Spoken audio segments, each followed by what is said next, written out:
So I'm finding a way where he can stand where I have to do less and less work to hold him. So I'm sort of up in this upper back because it gives me lots of feedback.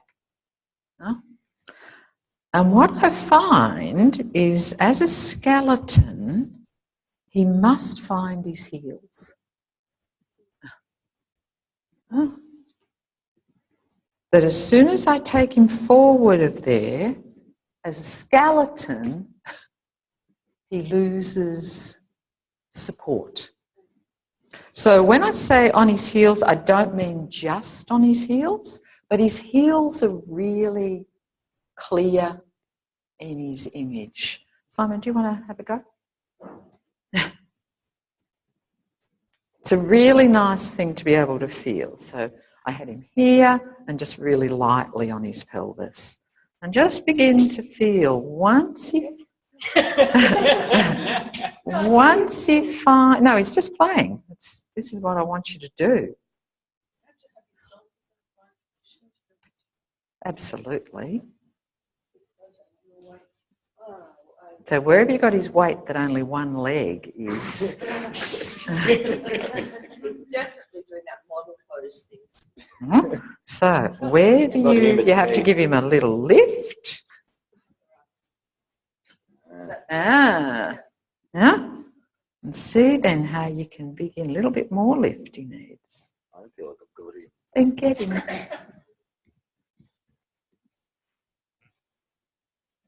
There you got him. Yeah? So he's a little bit back. But doing it with the skeleton's fantastic. There, you're getting him. You can really begin to feel that it is this absolute lineup of getting things one over the other, and he needs that little bit of length. Yeah? And then, yeah? So you've got more of his foot. Can you feel that there? Yeah, no? And it feels like it's fine. Yeah.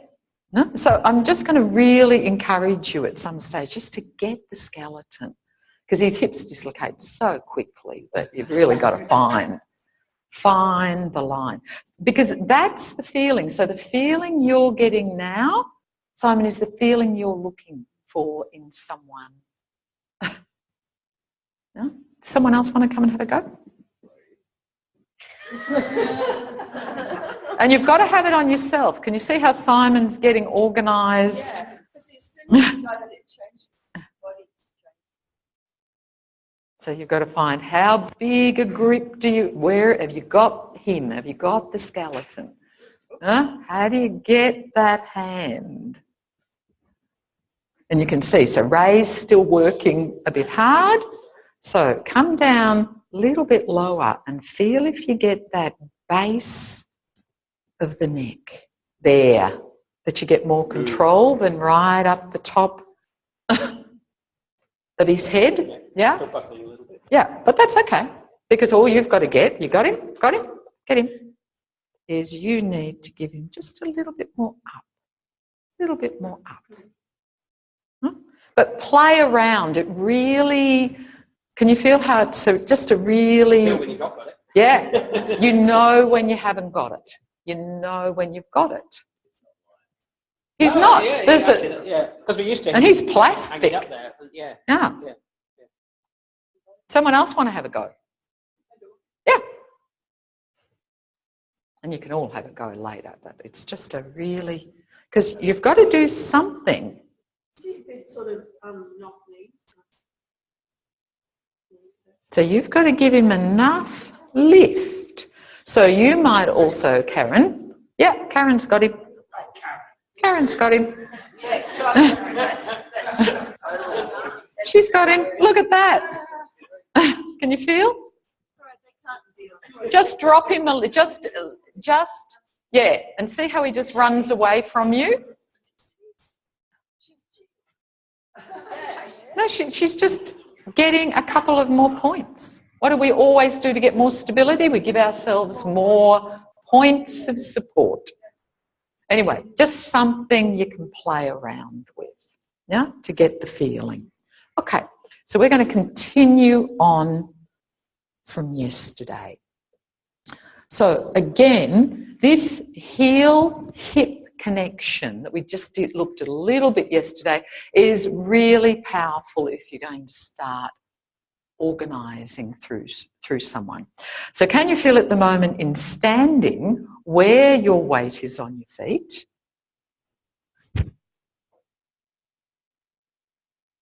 And the thing is, now, if you started to shift back and put all the weight on your feet, all the weight, on your heels, sorry,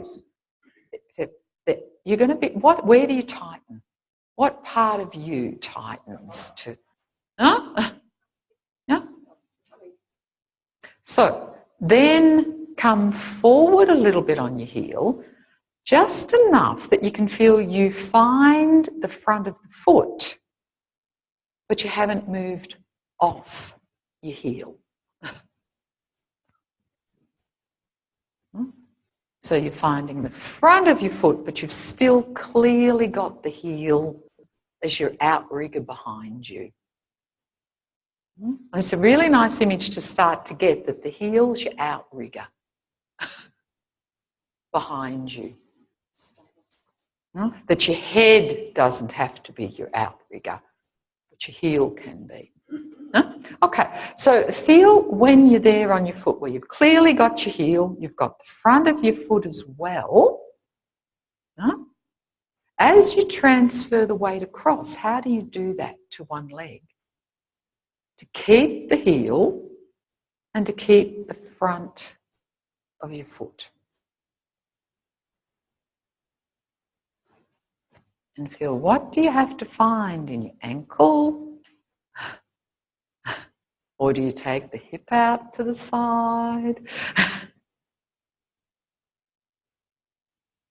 Just see how much clarity have you got there about really finding the foot, finding your foot to let the other one become free. And if you look around as well, you'll see this. So Martina has to do this to do it. Yeah? So if I did this a lot or this a lot, I'd be thinking my ankle isn't very clear. There's something I don't understand in my ankle.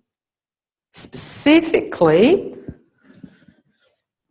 in this joint here, the subtalar. Yeah? And so you have to take your toes off. I'm doing this because I've discovered my big toe. Yeah. So how could you move back to your heel a little bit? Just find. And a lot of these joints, who just said the foot's amazing? It might have been Glenn. These joints of our foot. Yeah? And what allows them to work, what doesn't allow them to work, what do we understand through different parts of ourselves that wake up. Okay. So again, like one last thing, if you find your heel, just find it and just lift one leg. Let's see how you do that at the moment. And then instead, lose your heel and come forward and lift one leg. And what has to work? In your belly. Huh? That doesn't mean that you can't go up, but people don't. People can weight bear there, but their heel has to be organised to be a counter lever to do it. So is that easier for you on one leg than the other? That's all you're feeling for at the moment. Which leg is it easier for you to find your heel, to feel that stability compared to the other? And if you're like me, there's probably a pretty big difference, one leg than the other.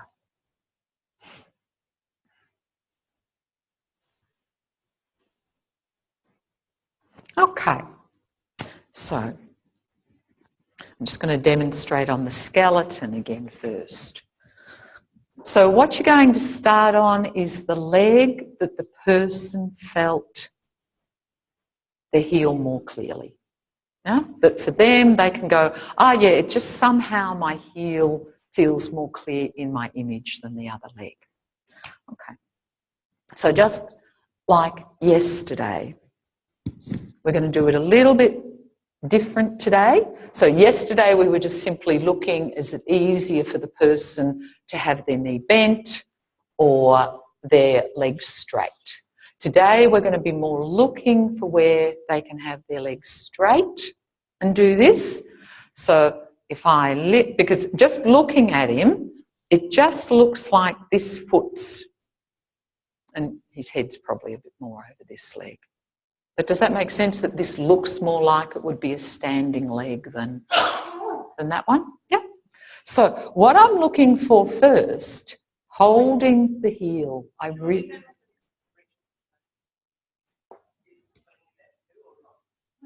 No, there's lots of things. It's where the pelvis is going, where the hip's going, yeah.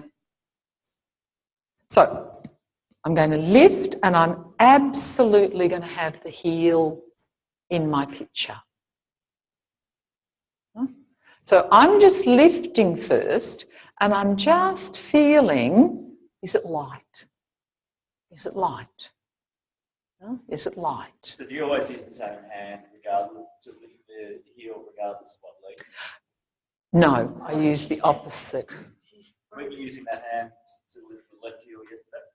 Yeah, but then I was going to go into a standing foot. At the moment, all I'm feeling is where's it light.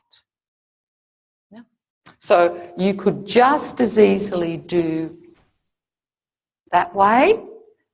Again, that's going to take the heel somewhere. Yeah.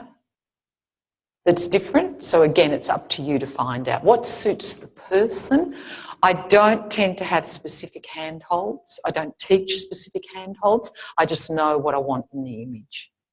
Yeah? Some people teach really, really specific handholds. Yeah? So, got the heel. I'm finding lightness first. And maybe it's lighter up here than it is down here. Probably if they like their knee bent a little bit more, this is going to be lighter up here. The only reason that I would put something under their knee is if their knee is dropping into hyperextension. Huh? So if their knee, and so you lift the leg and you just feel the knee sort of drop. Yeah, if you want to feel it, Liz, it's probably good. And I'm not, but you know, there's, yeah, if you've got a lot of mobility. Yeah, so then you would put a little roller under the knee just to stop the knee, to give it a little bit of support, but not a little point of support to stop it. So I've got that, I'm finding where's the hip, and then you can see to get the foot to standing, it's got to rotate in the hip joint. Huh? Otherwise, I'm... huh? So we're really looking... So I don't want the movement just through the foot. I want that heel-hip connection first. Huh? And you'll see me doing this at the beginning of heaps of FIs. Huh? And I'm just lifting the leg, getting that connection. Yeah? So that's what we're finding first. Then if I wanted to start seeing how that force went through them, my organisation changes. So then I'm going to go that hand. Because I know that I've already got the heel, so I know I can just, that movement's really easy. Yeah? And then I can come into this midfoot and really find these movements. So I'm not up here at the moment. Yeah? When you get really, you can do this with holding there on people. Yeah? But at the moment, I really want you to feel we're making a cup. Yeah? It's like we're giving them a really firm heel cup in their shoe. Yeah? Then you can come in and organise that to standing. once I've got that, and only when I've got that, because this is now a standing foot, I'm going to assess, and please hear the word assess, how the movement propagates through them. Huh? So I know I do it quite quickly when I do it with you, but I am feeling my way, and I've had lots of experience of feeling my way. So I've got the leg to there. Yeah? What's the next joint that I'm going to ask to move? So I've got the hip, so I'm going to drive a little bit into the hip. The pelvis. No? Then where am I going to go? Spine. So I'm feeling my way up through them. I'm seeing, because this is the beginning of a lesson, I'm really feeling how far does that go through them? How far? Oh no, it just sort of, it either blocks, you know, I can feel it just doesn't go any further. So if I'm already here, I can't feel that. If I've already given them the big push, so this is about very gradually shifting my weight into them. Yeah? So I'm never using more force. I'm never pushing my way into them. It's very controlled. So I get to, and I'm just feeling through. There's many ways the movement can go through the torso. Part of what you've been exploring in all these ATMs, how many different ways can that force go through? Yeah? So my three that I'm interested in usually are how does it get through to the right shoulder, which is really the right upper ribs. How does it go straight through the middle? And how does it go to the left?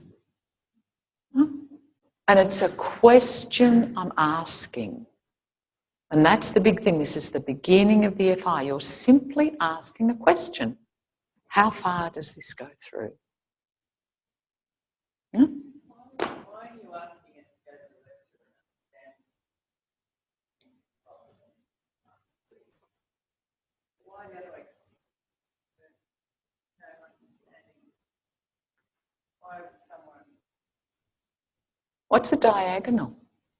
I understand you're looking at that. Mm-hmm. And then the next one is out, back. No, it isn't. See what happens. Look for it and see what it does to their organisation. Huh? Because what are all the movements you do, Fiona, if we leave the head out of it? If we leave the head out of it, what's that?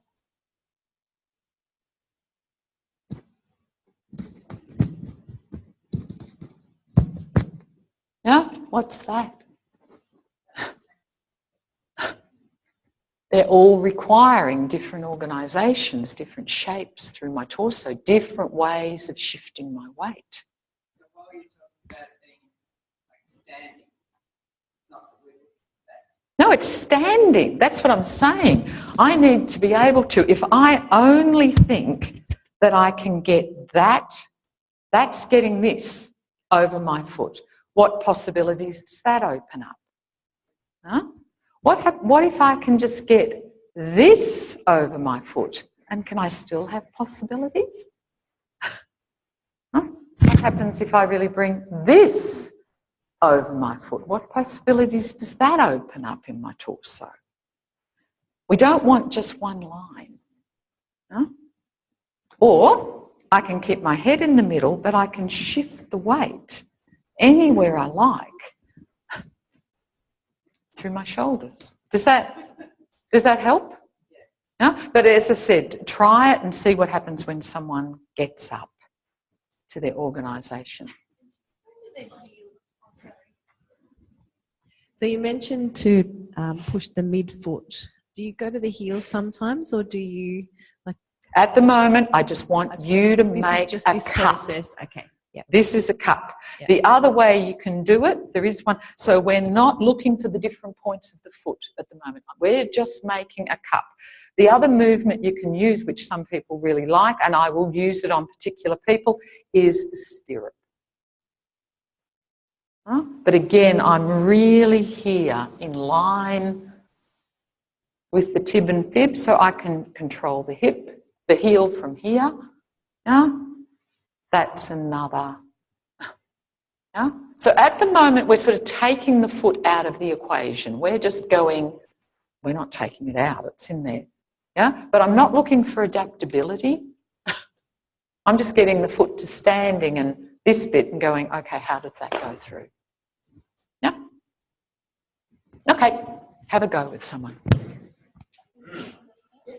And again, you might want to check beforehand. You know, is their head in a height? Is their head at a height that it's easy? So you might, you know, just set them up. So hopefully the person remembers which leg.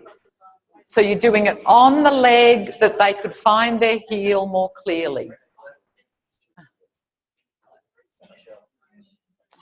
And sorry, I'm just going to say one more thing.